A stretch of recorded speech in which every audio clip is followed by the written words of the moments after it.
A Souza Produções convida você a se tornar um patrocinador. Semeie no nosso ministério. Com a sua oferta poderemos produzir muito mais vídeos. Este é um ministério independente e, por isso, precisa da sua participação. Inscreva-se no canal e compartilhe os vídeos. Seja um multiplicador desta visão.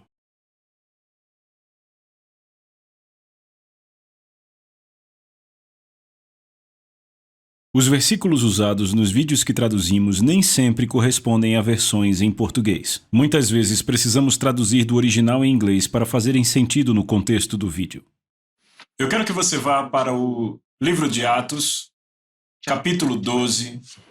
Livro de Atos, capítulo 12. Eu vou começar a ler do versículo 1. E é importante que vocês sigam a história aqui com muita atenção para poderem entender. Por aquele tempo, verso 1, por aquele tempo o rei Herodes mandou prender alguns da igreja para os maltratar. Alguns membros da igreja, ele diz. E ele matou Tiago, o irmão de João, com a espada. Pare por um momento. Quem é esse Tiago? Vocês lembram dele? Toda vez vocês leem Pedro, Tiago e João. Pedro, Tiago e João. Estes eram os três mais próximos a Jesus. Você tem os dois filhos de Zebedeu, Tiago e João. E aqui, este é o cara que foi morto. Ele era próximo de Jesus. Pense nisso. Como pode? Como isso pode ter acontecido? Aqui está um dos dois, cuja mãe foi a Jesus dizer: por favor, eu gostaria que os meus dois filhos sentassem uma à sua direita e uma à sua esquerda, no reino de Deus. Então, ele não está falando de alguém ordinário, não, ele cita um homem que era próximo de Jesus. Ele não era apenas um dos discípulos, ele era um dos muito próximos. Um dos que poderia ser dito que era íntimo. Quando Jesus foi ao Monte da Transfiguração, ele levou 3 pessoas. Quem eram eles? Pedro, Tiago e João. Então, a Bíblia diz que o rei Herodes perseguia a igreja. Ele perseguia os membros da igreja. E ele matou Tiago, o irmão de João, com a espada. Ele o matou? Onde estava Jesus? Por que Jesus não está falando nada sobre isso? Onde estava Deus? E as pessoas dizem, por que Deus deixou isso acontecer? Porque elas não entendem como o reino de Deus funciona. Por que Deus deixou isso acontecer? Você não fez a pergunta certa? A pergunta certa seria, será que Deus deixou isso acontecer? Não diga por que Deus deixou isso acontecer, porque isso significa que você está dizendo que ele foi responsável. Não devia ter deixado acontecer. Você está afirmando que era o trabalho dele pará-los. Você diz, por que ele não parou? Mas imaginem se eu dissesse a vocês hoje, ei, você, levante, por que você não limpou o chão esta manhã? Você diria, ninguém me disse que eu deveria limpar. É o que você diria, não me disseram. Eu não sabia que era minha responsabilidade. Por que você não abriu as portas da igreja hoje? Eu não sabia que eu deveria abri-las. Não me disseram? E você diz, por que Deus deixou isso acontecer? Você já descobriu se ele tinha ou não a responsabilidade de parar isso? Ele matou Tiago, irmão de João, com a espada. Isso me chamou a atenção. Tiago, próximo de Jesus, foi morto e Deus não fez nada sobre isso? Ele poderia ter feito algo sobre isso e não fez? E quanto a Jesus, onde estava Jesus? Jesus poderia ter feito algo sobre isso e não fez? Por que ele não fez? Sabe, um dos problemas que nós temos entre os cristãos é a nossa comunicação por causa do nosso pensamento. Sabe, se seu pensamento está errado, sua fala estará errada. Nós nunca realmente expressamos nossas ideias da forma que Deus quer que façamos. Então, quando damos glória a Deus, tendemos a obscurecer no modus operandi por trás do que quer que seja pelo que estamos dando glória. Vou dar um exemplo. Eu digo, Deus me curou. Veja, Ele me curou. Ele tirou o tumor do meu corpo. Você diz, Deus me curou. Isso é bom, mas meio que obscurece como isso foi feito por Deus. Eu vou explicar melhor. Se alguém estivesse ouvindo, ele ia querer saber como Deus fez isso. Bem, ele não sabe, então... Bem, Deus o curou. Deus tirou o tumor.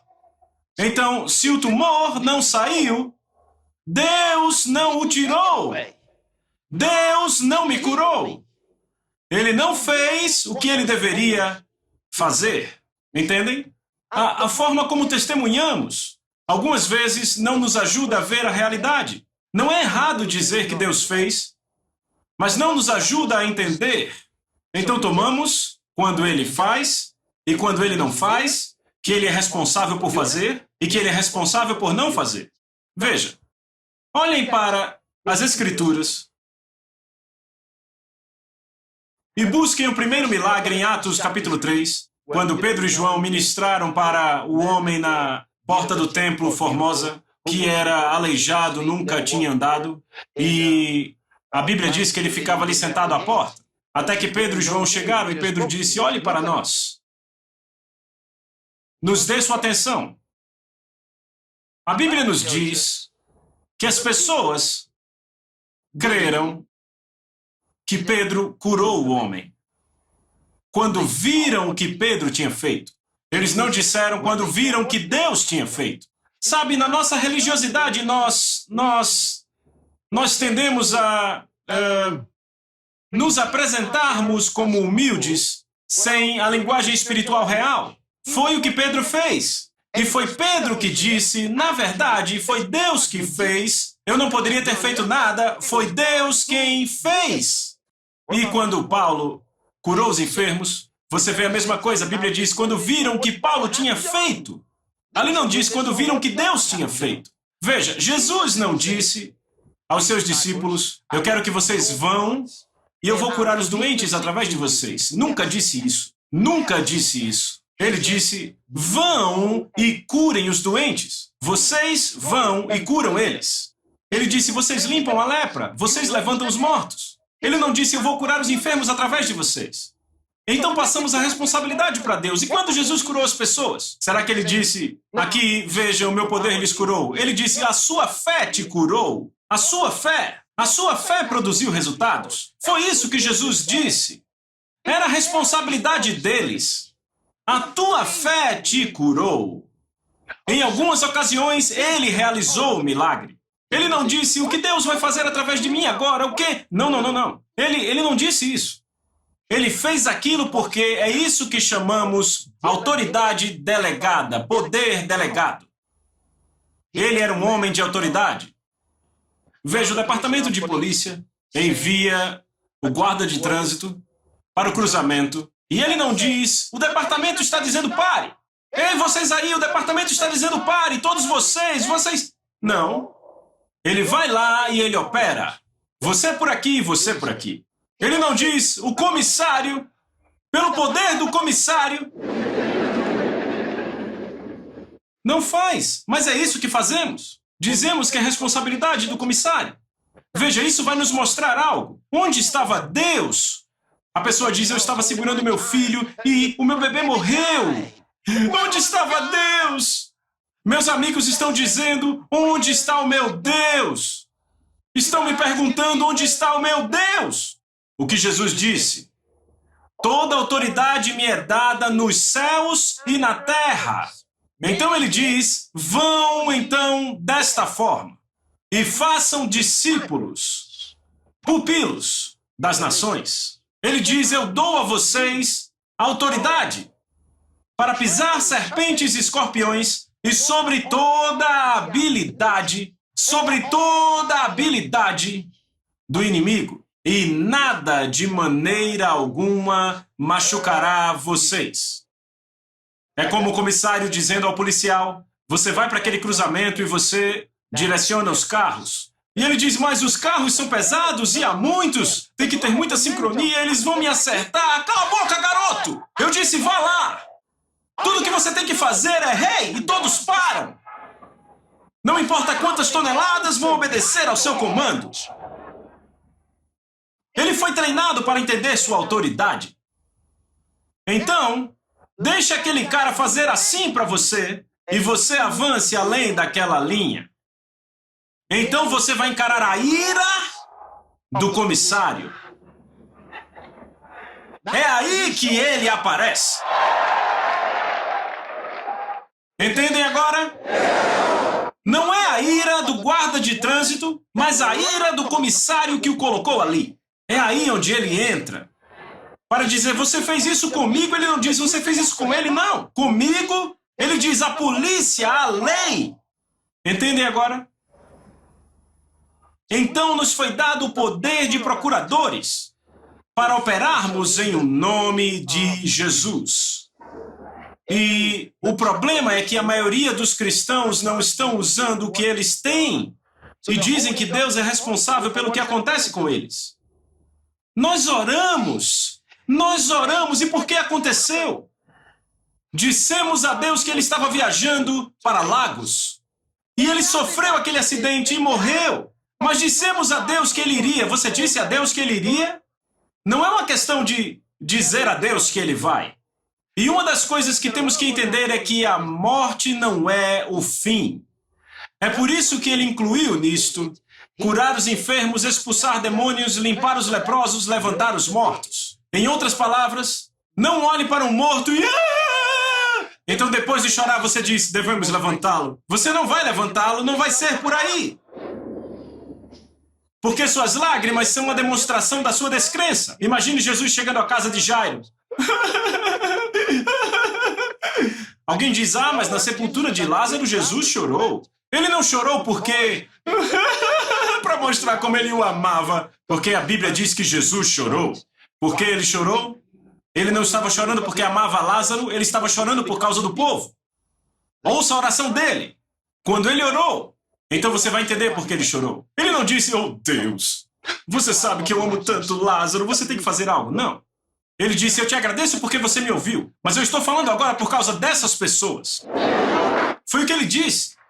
Porque foi por isso que ele chorou. Ele chorou por causa deles. Porque ele viu que a morte, que não era nada, paralisando eles, destruindo eles, Jesus chorou. A morte que era inimiga de Deus, controlando o povo de Deus. Foi por isso que ele chorou. A Bíblia diz que o último inimigo a ser destruído é a morte. Então a morte é o inimigo de Deus. Então quando ela entra, como um gavião, para levar alguém, Deus sente isso. Ele sente dizer, eu quero que meus filhos façam algo sobre isso. Eu já derrotei a morte, ela está paralisada. Vamos, façam algo. Há uma diferença entre ser derrotado e ser destruído. A morte foi derrotada. É o que a Bíblia nos diz. Mas ela será destruída, aniquilada. Não podemos fazer nada pelo garoto, ele está morto.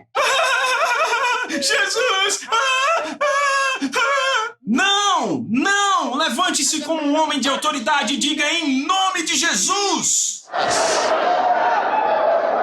Eu mantenho a vida nele.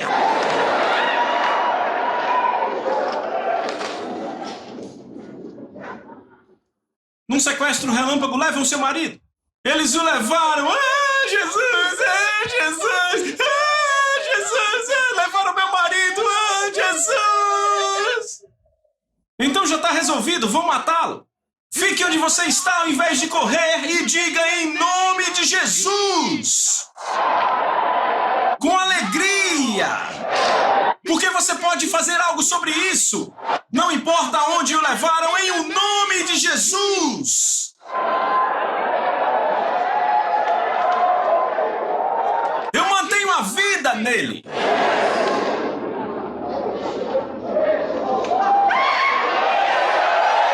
Vocês estão aí?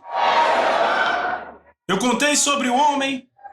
A sua filha estava enlouquecendo com demônios. Ela levantava e corria. Algumas vezes caindo na água, como vemos na Bíblia. Algumas vezes se jogava contra a parede, tentava se matar. E nessa ocasião ela saiu, ela foi lá para fora e começou a correr para o rio, que não era muito longe de onde ela estava. O pai correu atrás da garota, mas sabem, ela correu mais que ele. Ela era mais jovem e os demônios a faziam correr mais rápido. E ele estava vindo atrás, pare, pare! E ela não parava. Os demônios a enlouqueciam. Oh. Quando ele não conseguiu pegá-la, ele parou e ele disse: Jesus, segure-a! Oh, e ela caiu no poder.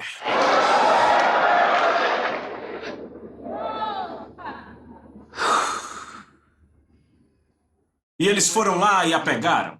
Bem, ele estava aprendendo sobre autoridade e Jesus o deixou passar por essa. Da próxima vez ele não disse: Jesus a segure. Pare em o nome de Jesus. É isso. Porque quando você está crescendo, enquanto bebê, ele permite que você faça algumas coisas. Paulo disse: quando eu era uma criança, eu pensava como criança, eu falava como criança, eu agia como criança, mas quando eu me tornei um homem, eu deixei de lado as coisas de criança. Deus espera que você ponha de lado as coisas de criança. Coisas de criança são como: oh Deus, em nome de Jesus, faça algo por nós, nos proteja. Não ore assim, não vai funcionar. Você não entende? Eu sei que você tem passado por isso. Algo errado pode ter acontecido. Você diz: em o nome de Jesus, nós estamos protegidos. Estamos na presença de Deus, vivemos na presença de Deus. Alguém diz: como assim? Você está pressupondo por Deus. Sabe, os religiosos, você está pressupondo por Deus. Você acha que ele tem a obrigação de fazer o que você quer? Ok, peraí.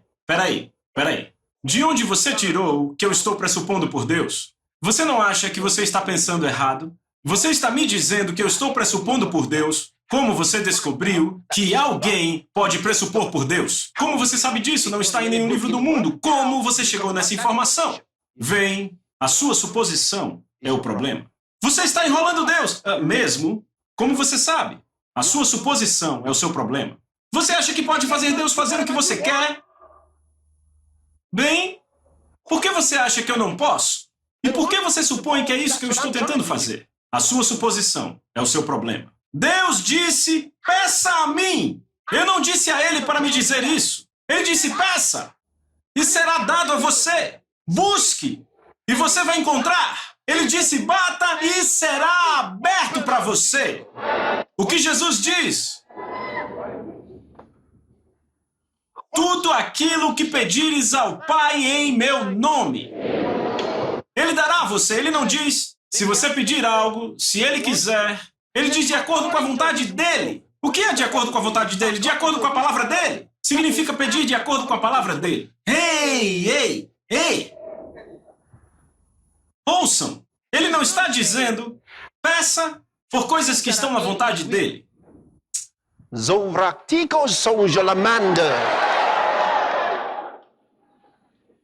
Ouviram o que eu disse?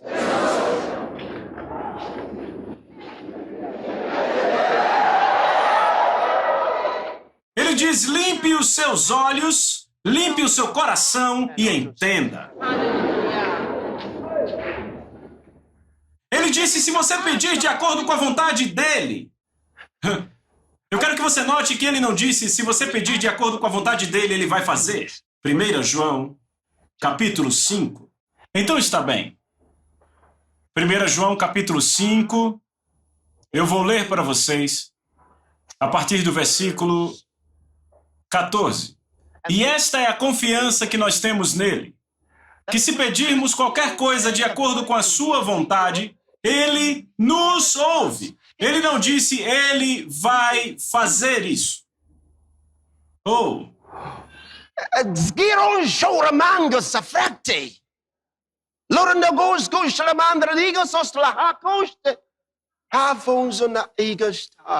Aleluia. Vocês estão aí? A palavra de Deus é luz. A palavra, ouçam isso. Sabe o que eu penso? Vocês são maravilhosos. Eu estou dizendo, a sua fé é viva.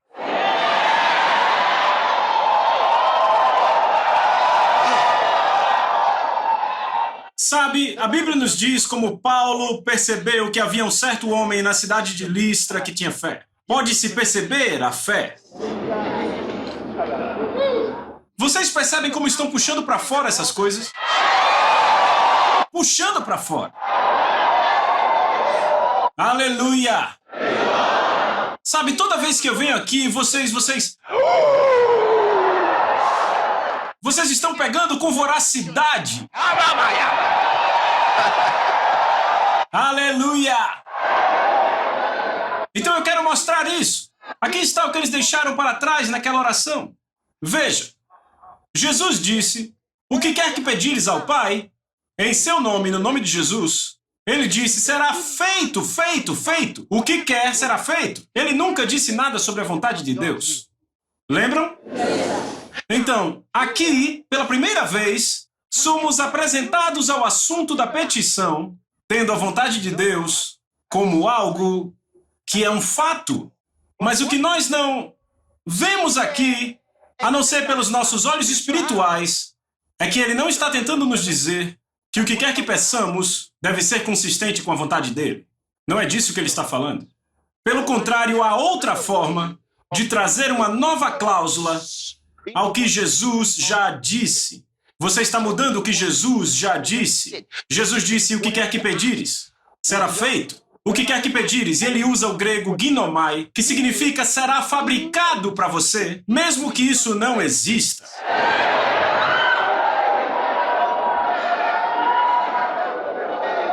Vê isso? Então, para chegar até aqui agora, e ouvir João nos dizendo que quando pedimos tem que ser algo que está dentro da moldura da vontade de Deus, estamos introduzindo uma nova cláusula. No que Jesus disse, você está mudando o que Jesus disse. Ele não disse que tem que ser de acordo com a vontade dele, ele não disse isso. Ele não disse que precisamos descobrir se é consistente com a vontade dele antes de termos, ele não disse isso. Você está mudando. E João vai dizer, eu não mudei, foi isso que eu disse. Não foi isso que você disse, João. O que você disse? Eu quero mostrar a vocês. Aleluia! Vamos entrar de novo. E esta é a confiança que temos nele, que se pedirmos qualquer coisa, de acordo com a vontade dele, ele ouve a nós. Vamos para a próxima. E se sabemos que ele nos ouve, tudo aquilo que pedimos, sabemos que temos as petições que desejamos dele. Veja, ele separou. Veja isso. A execução disso e o fato de ouvir isso são duas coisas diferentes. Então, o que o homem está dizendo? Ele está dizendo a mesma coisa que Tiago disse. Quando Tiago disse, falta alguém sabedoria, que peça a Deus que dá a todos liberalmente e nada lhes impropera. Então ele diz, mas peça porém em fé, em nada duvidando. Pois o que duvida é como a onda do mar. Ele diz, não suponha esse homem que alcançará do Senhor alguma coisa. O que temos no que diz respeito a Tiago? Você não recebe o que você quer porque você não está pedindo em fé. Então ele diz, peça porém esse homem com fé, em nada duvidando. E diz, porque se você duvidar, não ache que você vai receber alguma coisa. E isso é consistente com o que Jesus disse. Então o que João está dizendo? Esta é a confiança que nós temos nele. Que se pedirmos qualquer coisa de acordo com a vontade dele, isso significa a forma como você pede é do que ele está falando, não sobre o que você pede. Porque ele está falando sobre o ouvir que recebemos. É a forma como você pede. Peça de acordo com a vontade dele. Significa peça em fé, significa peça em o nome de Jesus. É disso que ele está falando. É isso. Então ele diz, se pedires em fé e em o nome de Jesus, ele nos ouve.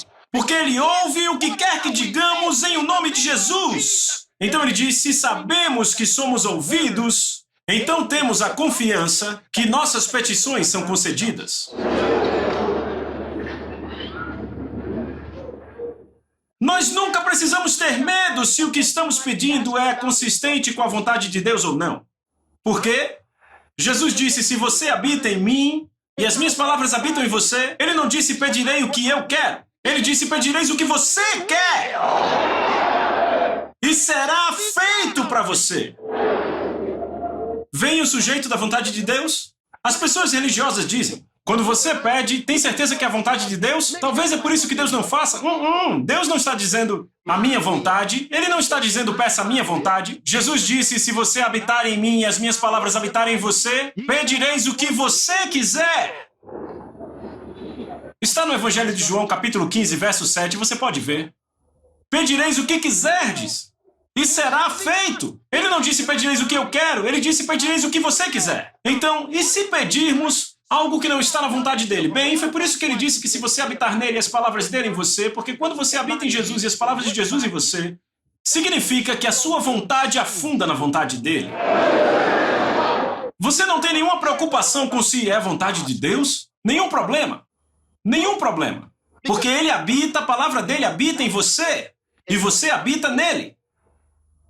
Então há uma unidade. Alô? Será que isso é muito grande para a sua teologia? É muito grande? Será que você pode pensar, ei, é por isso que as pessoas estão confundindo tanto suas vidas, não sabem se devem ou não pedir por algo. Talvez seja muito grande para mim, talvez eu não deva pedir. Talvez seja cobiça pedir. Bem, se você tem problema com a palavra dele habitando em você, aí é outra coisa. Então vá pôr a palavra em você. Aleluia. Entenderam? Então, lembram de onde começamos? Ah, obrigado. Obrigado. Lembra de onde começamos? Obrigado. Que Herodes estava irado. Ele começou a perseguir a igreja e ele matou Tiago, o irmão de João, com a espada. Ele o matou. Ele o matou. E Deus não fez nada sobre isso, a não ser dar as boas-vindas a Tiago no céu. E Jesus não respondeu. Volte lá de novo, vamos ver o resto. Estão prontos? Atos capítulo 12. Por aquele tempo mandou o rei Herodes prender alguns da igreja para maltratar, fazendo passar a fio de espada a Tiago, irmão de João. Vendo ser isto agradável aos judeus, sabe, os judeus os acusavam. Esses caras tinham virado o mundo de cabeça para baixo. Eram pessoas loucas, falando de um Jesus morto, sabem? Vendo ser isto agradável aos judeus, ele prosseguiu, prendendo também a Pedro. E eram os dias dos pães asmos. Viram isso?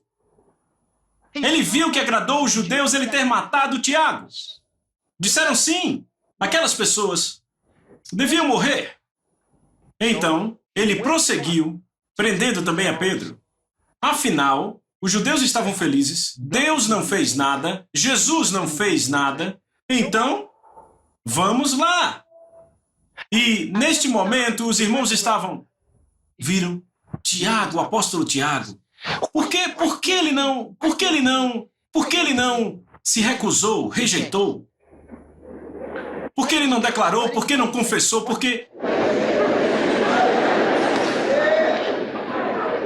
a confissão traz a posse.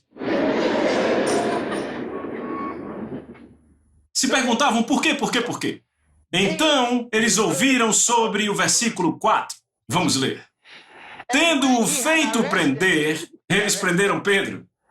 Lançou-o no cárcere, entregando-o a 4 escoltas de soldados para guardá-lo, tencionando apresentá-lo ao povo depois da Páscoa. 4 escoltas de soldados, significando 4 soldados num grupo. E havia 4 grupos. São 16 soldados. Então podiam ter turnos diferentes. Depois desses 4 vêm por um certo número de horas. Os outros 4 rendem e por aí vai. E então ele chegou a eles e disse... Vocês vão trazê-lo no tempo da Páscoa, entendem? Vocês o trazem e então o matam. Então, por ouvirem, por que Tiago não desapareceu? Os profetas desapareciam, Elias desapareceu. Por que Tiago não desapareceu simplesmente? Alguns disseram, bem, Jesus escapava pela multidão. Por que Tiago não fez o mesmo? E estavam todos falando. Alguém veio correndo e disse, Pedro foi preso. Hã?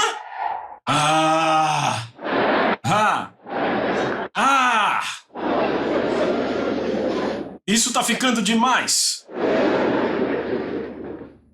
Por que tem que haver a morte de alguém para que aprendamos a lição. Por que não podemos apenas aprender sem pagar tal preço? Vamos ver. Tendo feito prender, apreendido ele, lançou-o no cárcere, entregando-o a 4 escoltas de 4 soldados para o guardar, intencionando apresentá-lo ao povo depois da Páscoa. Pedro, pois, estava guardado no cárcere. Mas este é o mais que muda tudo. Ele diz, mas oração era feita sem cessar por parte da igreja para Deus por ele. Oração era feita. A igreja orou. Isso é o que eles não tinham feito quando Tiago foi pego. Podiam ainda ter Tiago. Não fizeram isso. Quando Pedro foi pego, eles disseram, não de novo, não de novo, não de novo. Vamos orar até que algo aconteça. Não de novo. Lemos na Bíblia que a oração foi feita sem cessar. Se Herodes podia pôr soldados para guardar sem cessar, para garantir que o homem não escaparia, eles disseram, então vamos orar sem cessar. Enquanto Herodes o tiver, nós estaremos orando. Eu disse, isso foi o que não fizeram quando Tiago foi pego. Você pode ler o resto da história. A Bíblia diz que quando Herodes estava pronto para pegá-lo uma noite antes, um anjo de Deus veio até a prisão. E as correntes que o prendiam caíram. Então ele disse a Pedro, levante, vamos sair daqui. E ele não foi e o escondeu. Disseram, vai. E o cara andou pelas ruas e chegou a uma das casas onde os discípulos estavam e os encontrou ainda orando. Ainda estavam orando. Aleluia! Ainda estavam orando. Quando sua família enfrenta um desafio, quando a sua família está sendo atacada, o que você faz? Senta e chora? Eu não entendo essas coisas. Afinal, seguimos a Deus. Afinal, pagamos o dízimo. Afinal, semeamos. Por que está acontecendo isso? Por quê? E ainda não acabou. Porque depois que Tiago for pego, irão atrás de Pedro. Não, você acha que seu filho tem um problema e isso é tudo? Virão atrás de você. Veja, entenda, o diabo, ele não para. E ele tem aqueles pequenos demônios se alegrando. Ah, fizemos algo. E ele diz, ah, vamos fazer outro agora. Então, o que você vai fazer quanto a isso? Na sua família, você tem 4 irmãos. Todos os 4 irmãos perderam o emprego. E você permanece calado. O que você está esperando? Que eles venham para pegar Pedro? Porque eles vão pegar Pedro. Pegaram Tiago nas suas finanças. Você não fez nada. Esperem até que peguem o Pedro da sua conta.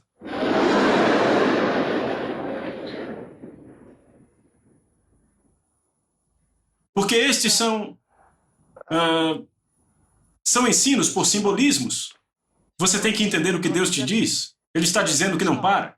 Temos que orar. E aqui diz, mas a oração era feita, oração era feita sem cessar por parte da igreja para Deus por ele.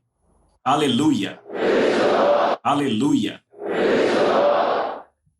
Vamos orar. Você pode orar por pessoas que estão sofrendo e estão além do nosso país. Pode falar daqueles que estão sofrendo injustiça. Pessoas que estão morrendo todo dia. Por nada. Vamos orar por elas. Vamos orar para que isso pare. Então, por todo mundo, ao Espírito de Deus, pondo alguma coisa em sua mente, aqueles que estão sofrendo injustiça, ore por eles.